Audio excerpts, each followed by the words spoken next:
start. Hi Delfina. How are you? I'm good. How are you? That was my first question. You just told that. So tell me about you. How are you? How was your day so far? So I'm good. My day was okay. I was supposed to have an interview today, but then I found out that the company wasn't very legitimate, so I ended up not going to the interview. And I've been applying for quite a few jobs this afternoon, and now I'm here.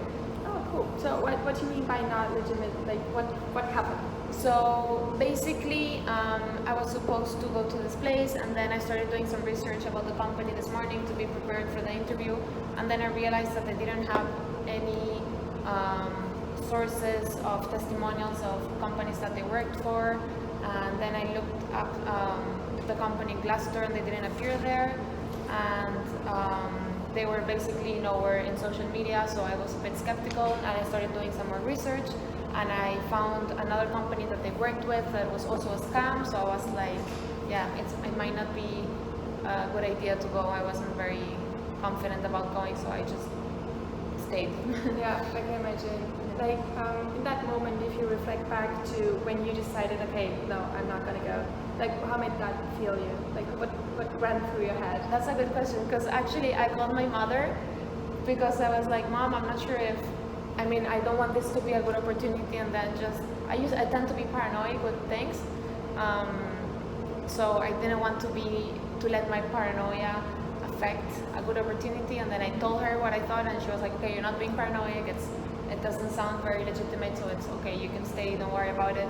So at first I was a bit nervous, and then she calmed me down, so I felt better about it. That's cool. So this outward reflection really helps you, like, hey, is this really happening to me, kind of? Yes, totally. Because I know I tend to, like I said, I tend to sometimes panic for no reason. So sometimes if I get a view of someone that knows me, that can tell me, no, it's okay, you're right, or yeah, you're literally thinking something that is not how it is. So yeah, I really like that external opinion. That's really cool. And is it always that you just call somebody, or what other things do you do?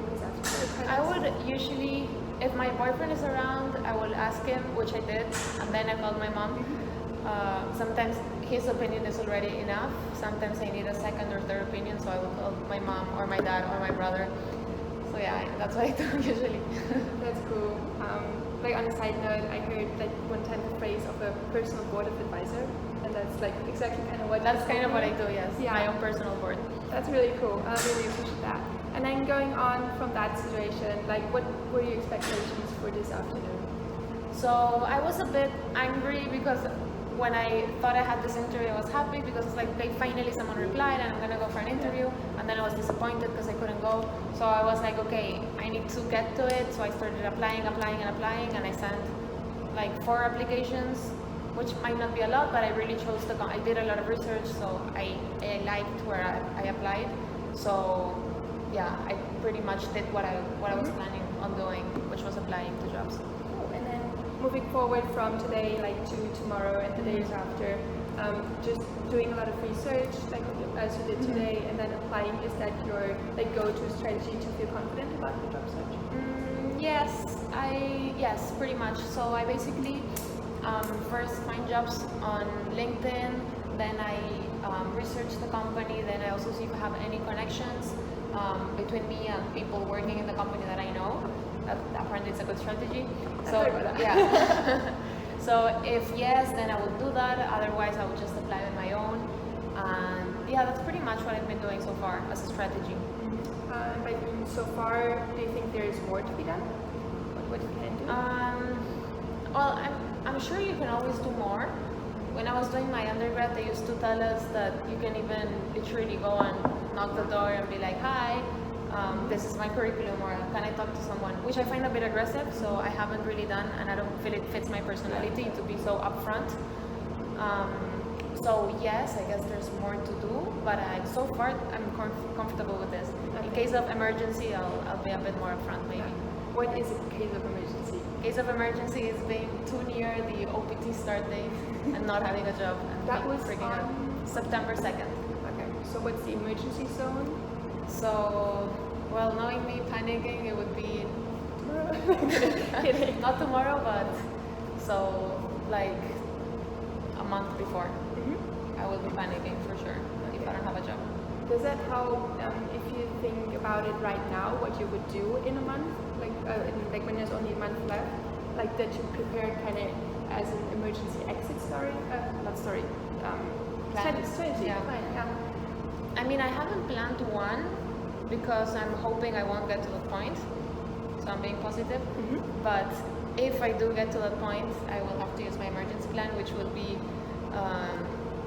I guess, yes, maybe going to places, but I haven't really thought it actually, because I really have hopes that I won't need the emergency plan. That's totally true.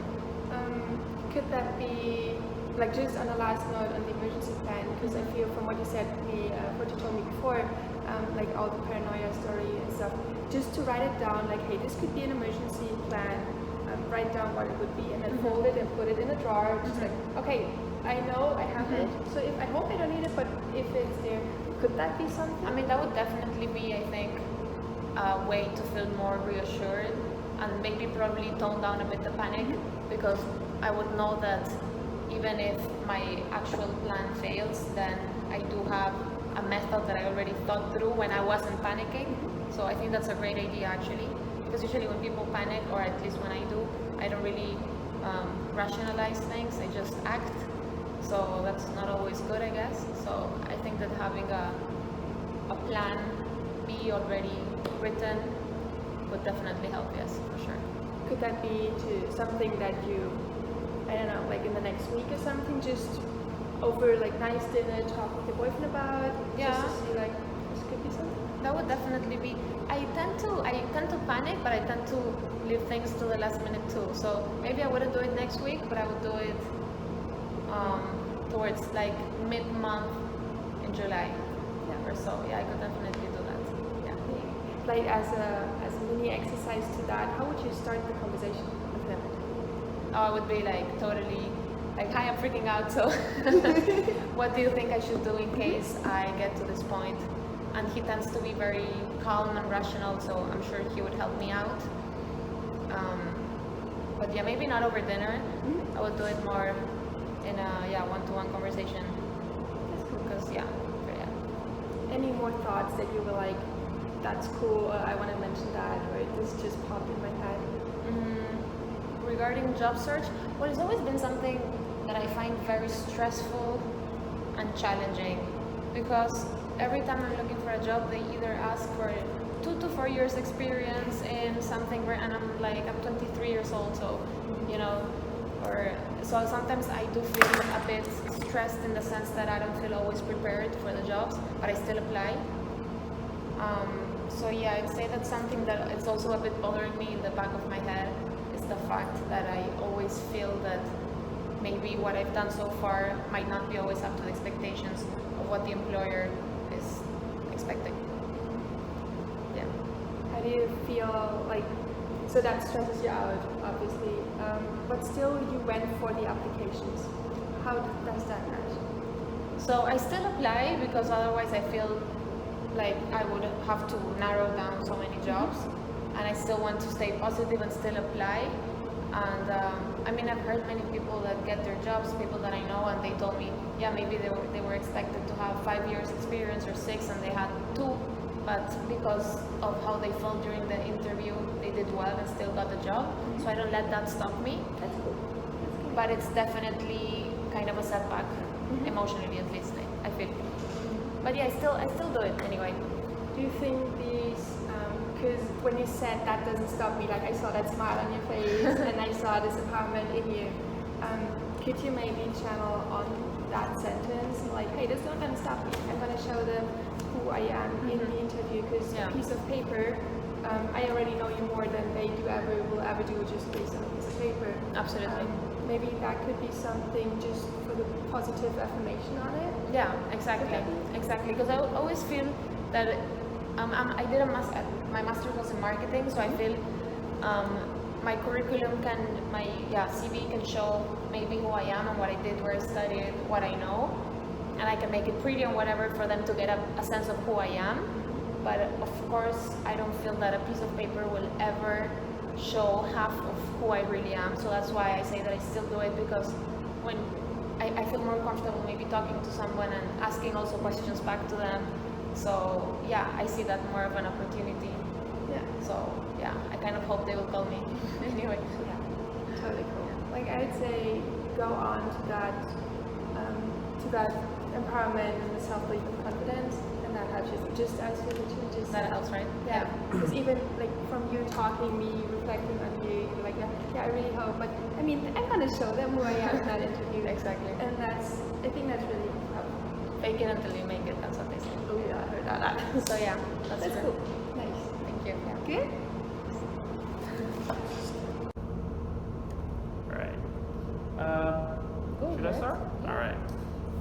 So firstly, I really like the way how this interview flowed. It felt like you've been, that you guys know each other for years already. The how was your day question, following up a bit more, you can see like that people are learning. The conversation goes to a certain different level. The question, how did it make you feel, came very early in the sense of what goes through your mind. It's kind of how I interpreted it, and that's like also your exact words. You were like joking a lot in the beginning as well, maybe on the verge of like joking to make to set the mood properly, but it also really depends on the personality you're coaching. So just like a little tip, heads up, like see how the mood is, not joke too much as well. I really liked that you gave the like emergency zone example, which is like the 1 month before, then I would freak out. I really like that coming from your side, you filling it in. That's just digging deeper, what stresses you. But at the same time, I heard the word, it's panicking me. It's I panic, and I hope you would have dig a little bit deeper on the panicking. Like, why are you panicking? How does it work? Kind of peeling. How you've mentioned it, like peeling the onion. Okay, what makes you panic so much? Then you came to another, like, what would you do in terms of an exit strategy to get out if New York wasn't working, or just to clarify your thoughts, basically. Then you summarize it all together, and then you use the example of, okay, now I know what's bothering me. You put it in a drawer, and then you kind of want to look further ahead. I really like the metaphor. And then you use the mini exercise with the boyfriend, like, okay, how could you start this conversation?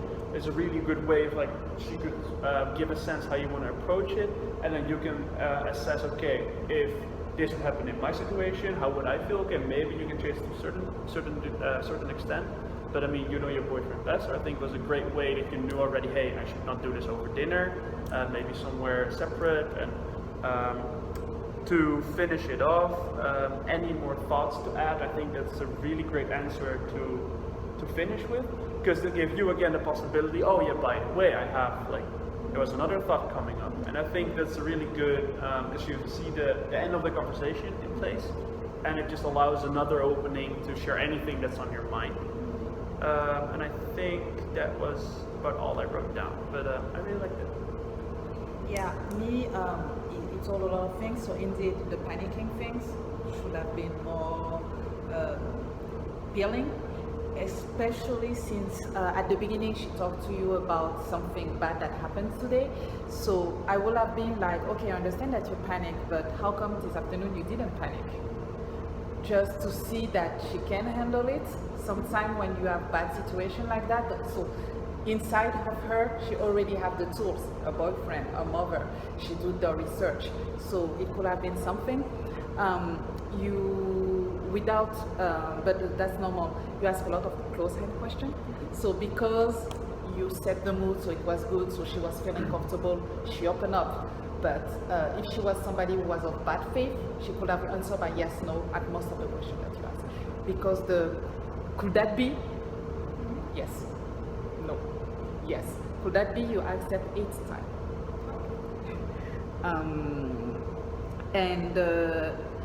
When she talked about the exit strategy, at some point she doesn't want to think about it. You could feel that she didn't want to feel.